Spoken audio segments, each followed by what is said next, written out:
Given the prevailing state of affairs and the urgency of the mission ahead, there is need to have a link that will create a nexus between us and the national executives on matters development. Accordingly, we as elected leaders from this region and its diaspora, on our own behalf and that of our people, unanimously resolve that our link to the national government to be the Cabinet Secretary for Interior and National Administration, Professor Kindiki, whose responsibilities in the executive includes the coordination of national government functions across the country. This declaration is issued on the 12th of September 2024 by the following members. We are going to share this report with you, so you'll be able to see the members present. We have 35 members with us here. Then we have some 13 members who are not here with apology, so it's a total of 48. But they are all in concurrence with what we have said. And since we are going to share this statement with you, you'll probably be able to look at it further. And with that, I think the statement speaks for itself, and would not want probably to advance or to probably respond to other questions. We'll give you time to have a look at the report. And moving forward as leaders, of course, we'll be speaking to our people in various forums, and we'll be able to advance the same, and whatever other issues may come up, we'll be able to handle them at that particular stage. We thank you. We wish to issue a statement by Mount Kenya and Diaspora Leaders Forum, and we wish to state as follows.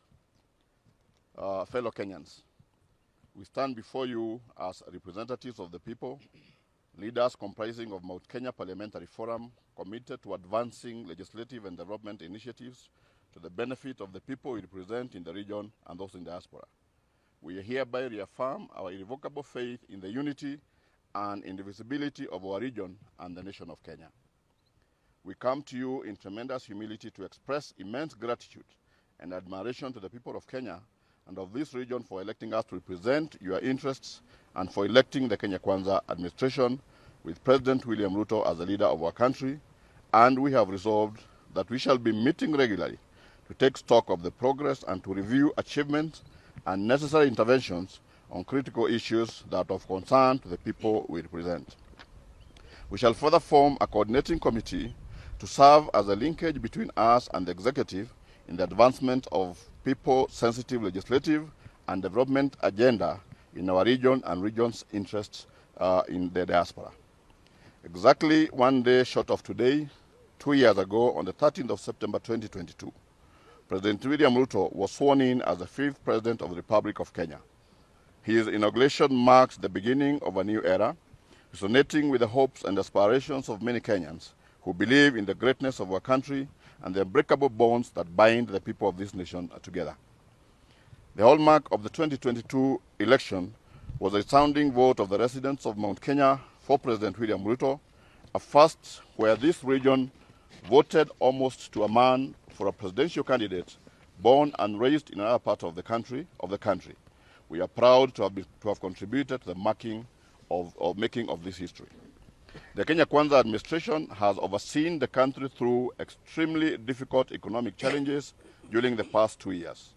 President Ruto has steered Kenya off an economic cliff, resulting in reduced cost of essential foodstuffs, household commodities, fuel, and the strengthening of the Kenya shilling against foreign currencies in a difficult post-COVID-19 period. Today, the country is no longer facing the risk of debt distress. With the country's economy assuming a positive trajectory, we expect the next 3 years to be the period when this administration will help our constituents and the rest of the country to revitalize the economy and improve the economic well-being of Kenyans.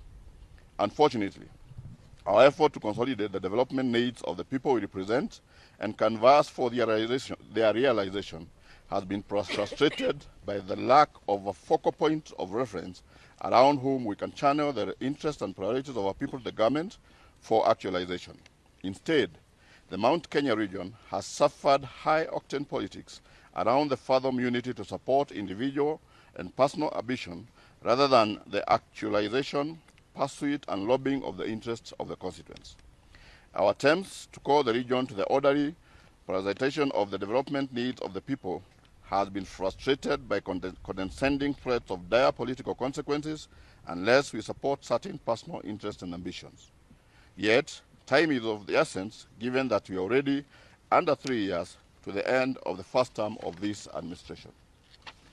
As we continue with superiority contests and bickering, the people we represent expect us to aggregate and lobby for prioritization of key projects to ensure the actualization of the promises in our manifesto on the guaranteed minimum returns, GMRs, for our food and cash crops, including coffee, tea, potatoes, macadamia, better prices for milk and poultry products, reduction of the cost of animal feeds, and advancements of our business, commercial, and enterprise interests, and other outstanding manifesto commitments.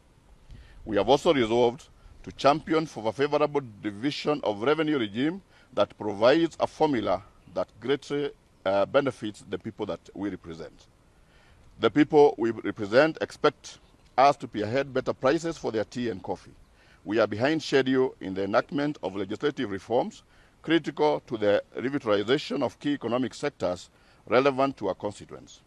They also have a number of road and water electricity projects which have stalled several years ago that require priority funding for completion. It is our firm belief that with focus and unity of purpose, it is possible to put our energies together and realize great outcomes for the people we represent during the remaining 3 years. We commit to redouble our efforts to ensure that the priority projects marked for our region and for our people in the diaspora that are in the Kenya Kwanza plan are implemented. We further commit to accelerate the passing on of key legislative reforms that are critical to the improvement of the main economic sectors relevant to our constituents and prioritization of budgetary allocations to stalled and priority developments projects in the region and the diaspora. On this basis, we meet here today to reinstate our commitment to the unity and development agenda of all the people of Mount Kenya region and diaspora, even as we advance the collective of Kenya as a nation. Accordingly, we are convinced beyond doubt that the unity of this region must be pursued in the context of the unity of the nation as a whole. We are one indivisible people of Kenya and must always put our country first. Kenya Kwanza.